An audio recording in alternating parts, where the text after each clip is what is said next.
This is Texas Stadium, the new home of the Dallas Cowboys, where on a sunny second day of 1972, the Cowboys were to defend their NFC title against the same team they had defeated in the previous NFC championship, the San Francisco 49ers. Once again, it was up to quarterback John Brodie to crack the tough Dallas defense.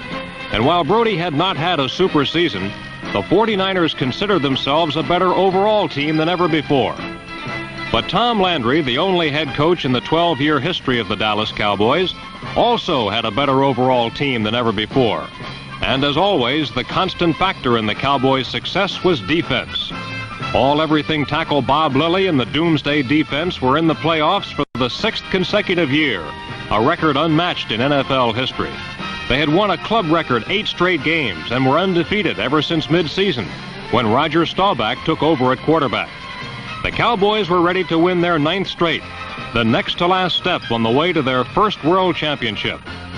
I'm Andy Musser, and this is the NFL Game of the Week. On the game's first offensive series, Roger Staubach, Dwayne Thomas and company had their problems getting untracked against the tough 49er defense. Staubach did manage 2 first downs for the Cowboys, both on passes. One a fake right screen pass left to running back Dwayne Thomas. Staubach got the other first down with a 3rd and long conventional drop back and throw to wide receiver Lance Allworth. The good catch by Allworth was to be his only catch of the day. When Staubach again looked for Allworth on 3rd down, the 49ers had him blanketed, and the Cowboys were forced to try a 48-yard field goal, which fell short. On San Francisco's first offensive series, John Brodie immediately opened up the running game with number 22 Vic Washington, the flashy rookie, who during the season had accounted for almost 2,000 yards in total offense. Washington's early 12-yard gain was to be the 49ers' longest play of the first half, and their only first down. When Brodie went to the air, he got nowhere. Forced to punt, Coach Dick Nolan called upon Steve Spurrier, the former Heisman-winning quarterback from Florida. Spurrier was called upon to punt 6 times and could manage only a 38-yard average. As a result, the 49ers were rarely able to put Dallas deep in the hole. But rarely was Dallas able to take advantage, as Staubach's drop-back passing was less than awesome in the early going. Like the 49ers, the Cowboys were forced to punt 6 times. But All-NFC punter Ron Whidbey averaged 45 yards a punt, 7 yards better than Spurrier. And this helped the Cowboys keep the 49ers away from their goal.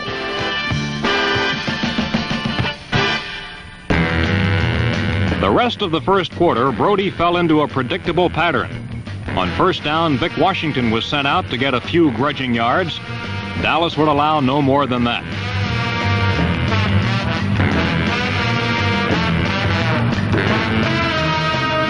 In the middle of the Dallas line, playing his usual role as kingpin of the NFC's best rushing defense, was All-Pro tackle Bob Lilly, number 74. Lilly has played in 154 consecutive games since joining the Cowboys in 1961, and he seems to get better every year, if that's possible. On 3rd down, it was Brodie's pattern to pass, naturally, but he was far off target most of the time. Brodie's play-action fakes didn't seem to help, and the ball continued to bounce harmlessly on the synthetic surface. With 1 minute to go in the first quarter, Brodie completed his first pass, his only completion of the half, to a wide receiver. But it was good for only 6 yards, still short of a first down. Roger Staubach wasn't doing much better, as the 49er defense seemed to have things well under control.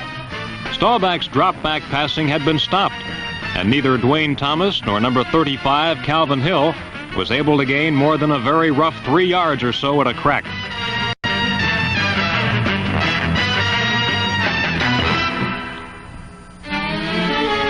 The Cowboy offense had been entirely shut down, but then on the last play of the first quarter, again faced with 3rd and long, Roger Staubach stepped up and got a first down his own way.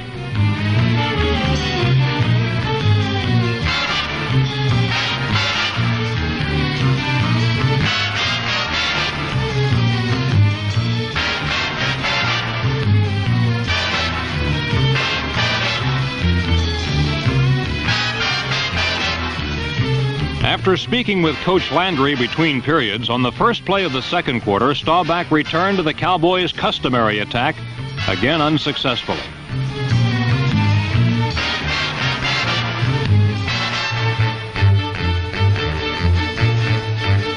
On the next play, Staubach sent the entire offensive flow to his left, then started to run to his right, looking for a receiver.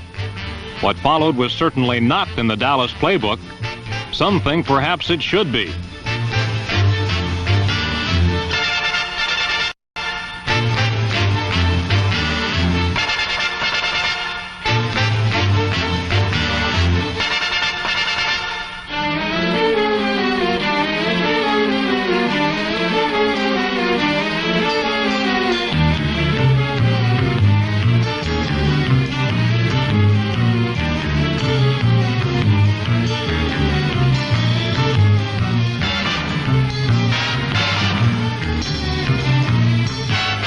On third down, when Staubach again resumed the normal Dallas game plan, again they were forced to punt.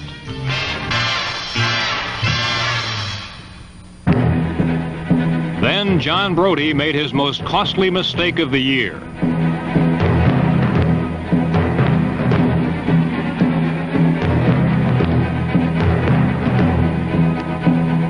In a super slow motion replay from behind the end zone, we can see that Brodie first faked a handoff to fullback Ken Willard, then retreated and threw a screen pass in Willard's direction. But 6-foot 6-inch defensive end George Andre was in perfect position to intercept.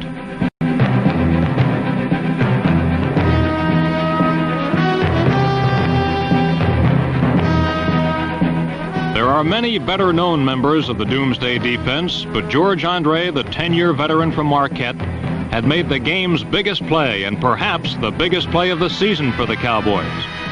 Some say that George Andre is too old, too slow, that he should be replaced by Pat Toomey or Tody Smith. But George Andre is the smart old pro who beat another smart old pro in the NFC title game. And John Brodie will never forget George Andre.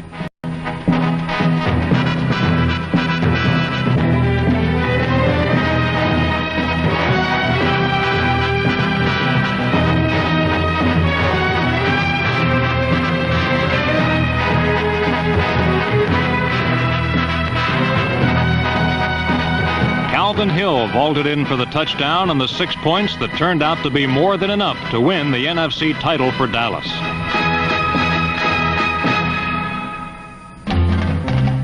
For the rest of the first half, Brodie was completely throttled by Bob Lilly and friends.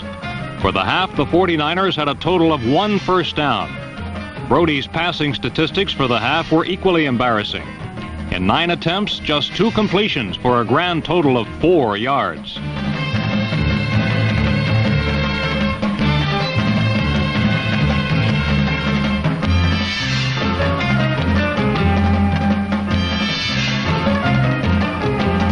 The Dallas offense, on the other hand, began to show small signs of life.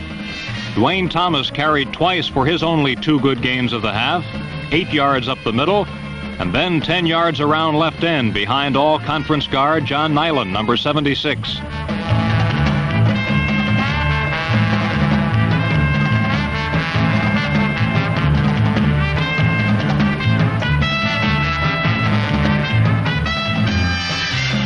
The other Cowboy running backs could accomplish nothing, even on the usually reliable reverse screen pass to Walt Garrison, number 32.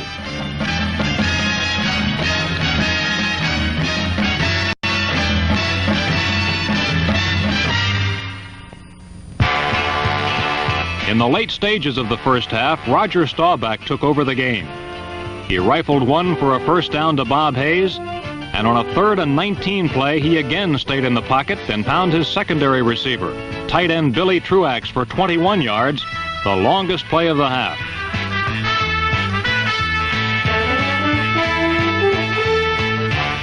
But it was as a runner that Staubach hurt the 49ers the most, gaining consistently whenever he roamed out of the pocket.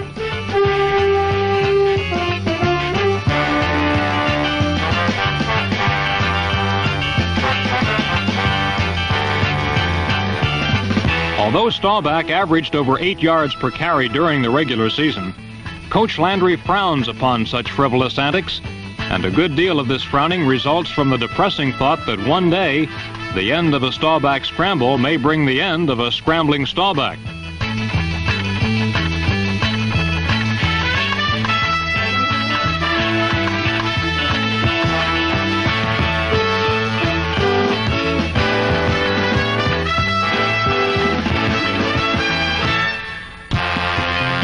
From Staubach's point of view, perhaps scrambling is safer than waiting to be thumped by the likes of number 86, Cedric Hardman, also known as Nasty. Hardman is a second-year defensive end, already all-conference, and Hardman is a hard man to handle, as a top-camera rerun aptly illustrates. On a different play, watch Hardman give number 64, Tony Liscio, the revolving door treatment on his way into Staubach.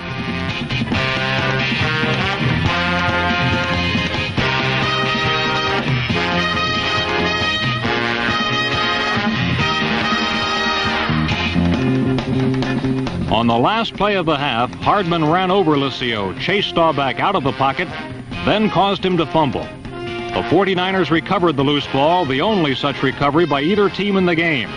But by then the clock had run out, and so had the 49ers' fortunes for the first half.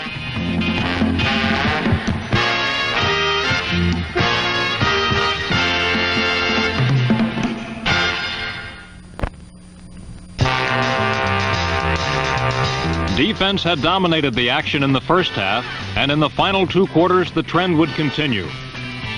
It had been the ability of Dallas' doomsday defense to contain San Francisco that had made the big difference in the game. In the first half, San Francisco had managed only 42 yards in total offense. And at the beginning of the second half, it was clear that John Brody's passing would be the key to any 49er victory hopes. After Vic Washington returned the second half kickoff only 13 yards, Brody immediately began to put his plan into effect.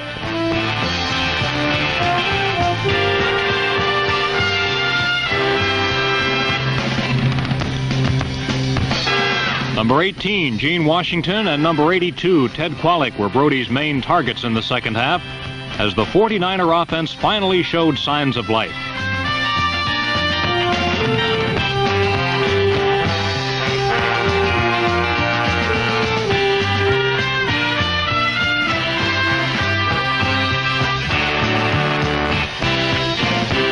The 49ers were able to move with short passes over the middle and swing passes to running backs coming out of the backfield, but the stingy Cowboys secondary refused to give up a long bomb.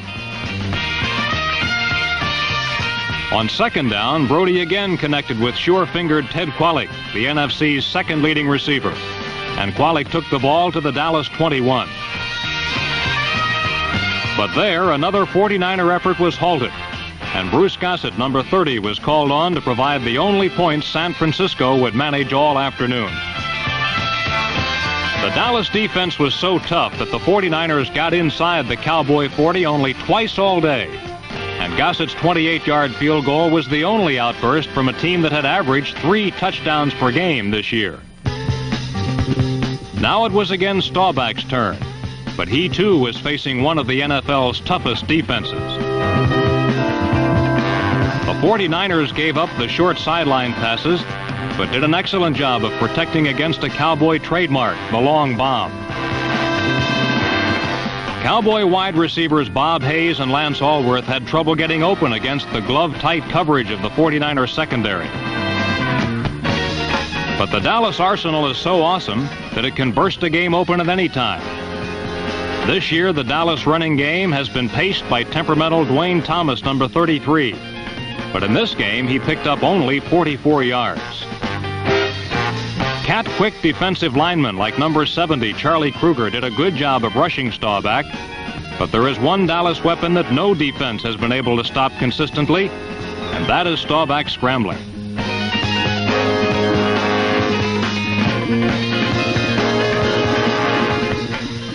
Although the Dallas drive stalled this time, Roger the Dodger would be back for more. In the third quarter, the 49er running game finally got on track for a brief moment as number 22 Vic Washington scooted up the middle for 15 yards. Then on third down, Brody connected with number 18 Gene Washington for 22 big yards. In super slow motion, we can see that Brody's pass was thrown low, and Washington's acrobatics were responsible for the completion. Brody had seemingly found a way to dent the Dallas defense as he combined with Washington and Ted Qualick on the 49ers' most consistent drive of the day. But on third down, the threat came to an end. Trying to throw on the run, Brody was unable to find number 22 Vic Washington. We can see that the Cowboys' number 52 Dave Edwards was almost guilty of pass interference as he clubbed Washington just before the ball was released. Another San Francisco drive sputtered and died as Bruce Gossett misfired from the 47-yard line.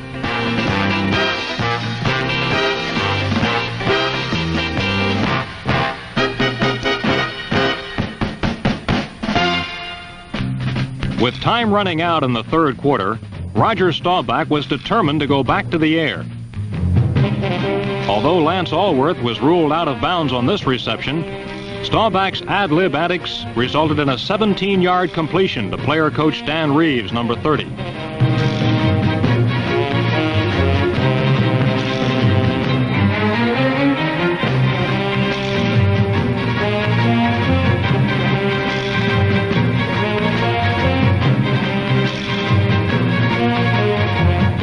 On a repeat in super slow motion, let's take an isolated look at Staubach as Roger the Dodger does his thing.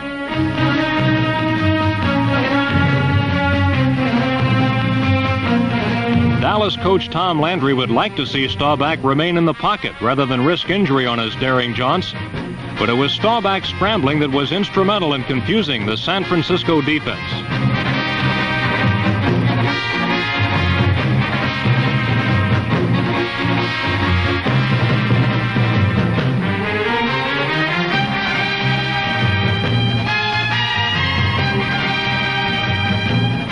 At the beginning of the fourth quarter, Staubach continued to move the Cowboys as he found number 87, tight end Billy Truax, open for 22 yards and a first down.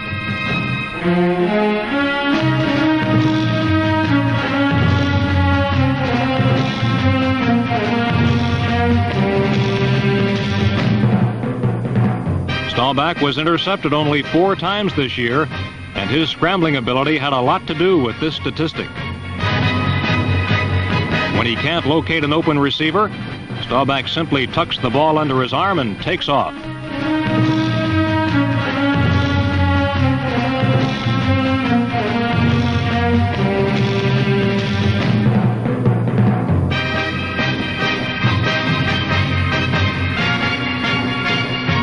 In the second half, number 32 Walt Garrison replaced the injured Calvin Hill at fullback, and Garrison's second effort blasts accounted for 52 yards.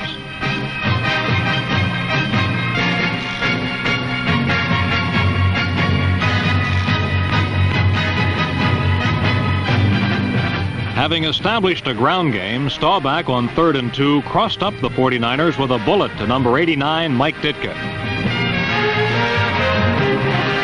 Then from the 2-yard line, Staubach noticed a weakness in the 49ers defense and moved number 33 Dwayne Thomas from the right side to a slot left.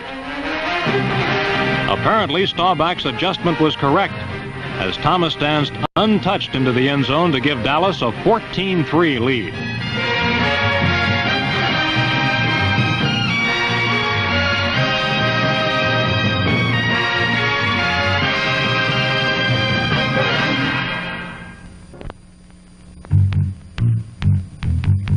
Trailing by 11 points, John Brody knew that passing was his only hope. In slow motion, we can truly appreciate the great hands and leaping ability of the 49ers' Gene Washington, number 18, as he outleaps two defenders for a reception.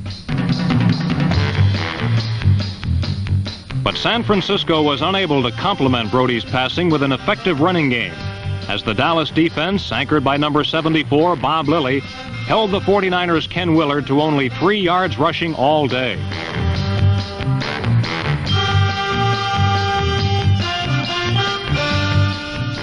When San Francisco failed to move, Roger Staubach again went back to his most effective strategy.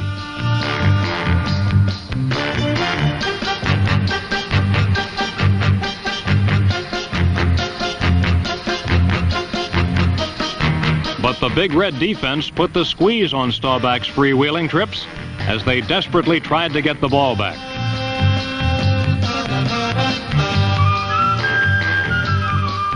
With 2.5 minutes remaining in the game, Brody regained the ball, but it took only one play for him to lose it again. Brody's second interception came at the hands of wily Leroy Jordan, number 55, who returned to the San Francisco 23. Although Brody's passing had improved in the second half, interceptions ruined key 49er drives. The Dallas theft set up a field goal attempt from the 24-yard line, but Mike Clark's kick was blocked by Frank Nunley, and with only a minute and a half remaining, the 49ers retained only a shred of hope.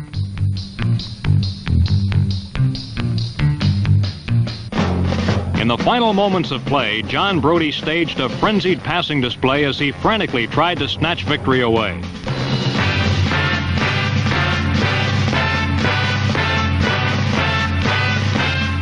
Brody is a hard-bitten leader who refuses to give up until the final gun sounds. But on this day, he was unable to score against the skill and experience of the Dallas defense.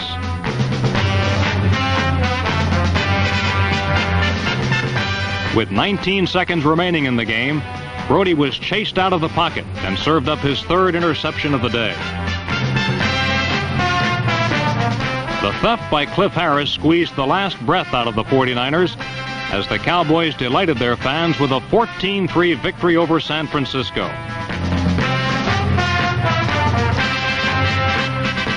In a game that must have put the scoreboard operator to sleep, Tom Landry's doomsday defense held Dick Nolan's 49ers to their lowest point total in 5 years.